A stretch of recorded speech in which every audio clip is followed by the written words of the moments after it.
Don't know, but I suspect that the president-elect was watching New Day this morning, hearing us talk about the hacks during the election, and the intelligence communities believe that they see the fingerprint and marks of Russian influence on those processes. And he pointed out in a tweet, we talking about the same hacks where someone at CNN gave a debate question to Hillary Clinton? Now, his intention is clear. He wants to focus on the substance of what was leaked and not who was behind the hacking. His other political point, Congressman, is the White House knew and did nothing. Why, if it's such a big deal, and they were so sure it was Russia, did they do nothing? Fair question. Yeah, well, keep in mind, and it's been reported on your show this morning several times, that back on October 17th, the president did issue a statement. It just so happened, with regard to the Russian hacking, it just so happened that it came out the same day that the Billy Bush tape came out. So it got kind of snowed under. But let's, you know, we need to be very clear on this, because I think we're getting distracted. I've listened to a lot of news broadcasts. The fact is that there has been hacking by the Russians. We're clear on that. It goes up to the highest levels of the Russian government. We're clear on that. And this is like, as the former CIA director said, this is like a 9/11 for us. And we should be addressing it in a very serious and it must be an independent way. And that's why Congressman Swalwell and I have proposed legislation, or put forth legislation, to make this more of a 9/11 type commission to actually look at what is going on. Chris, I've said it for weeks that this is a struggle for the soul of our democracy. I mean, we're seeing all of our institutions being attacked, even our election system, the FBI, the CIA, and so there is a real crisis of legitimacy. But just as significant, our election process has been attacked, and we need to address it in that independent way. We have no time. We have no time for partisanship here. The transparency, we just can't afford it. The transparency will help if you guys hold hearings. The intel community, I know there's been some reluctance from them to want to put forward briefers, but if you can get past that and people get more of an understanding of the sum and substance, I think you'll see the two sides coming together. And the issue of that transparency takes us to another question that you're dealing with. There is no real issue as to whether or not the president-elect and his kids have present conflicts of interest at play. They do, because they have the Trump organization, and now you have the president-elect with stewardship of the country, and you have his kids who, if they work in the government, will have the same problem. The question is what to do about it. What do you want?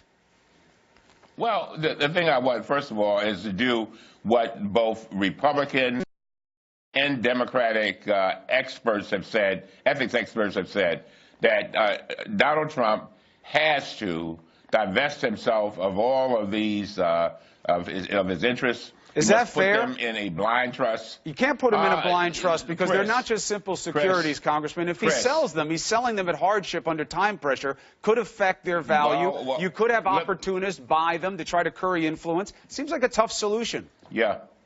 Yeah, it's a tough situation. But again, when we go into government, knowing that we're going to have to make major sacrifices. And so he knew. He ran for president. He bragged about running for president. He talked about the fact that he wasn't worried about money. And now it's time for him to govern. And so we cannot have the president of the United States sitting in meetings with his kids, who are also his transition assistants and running his business, sitting in, for example, the other day with the tech industry folk. You can't do that. I mean, and there's another piece to this. Keep in mind, Chris, he's got at least 111 companies operating in 18 countries. And so he knew all of this when he went into it. And yeah, so, except the again, voters, I think he has to do. But the voters say, yeah, we knew too, and he won. So is there an implied acceptance of these conflicts as they exist? And then as long as he's open about it and you know what he has and where, then you move forward on good faith basis. Well, you know what, Chris? You just said the right words. Finally. We know what he has. We don't. That is the point. He does not, we don't know, he will not turn over his tax returns.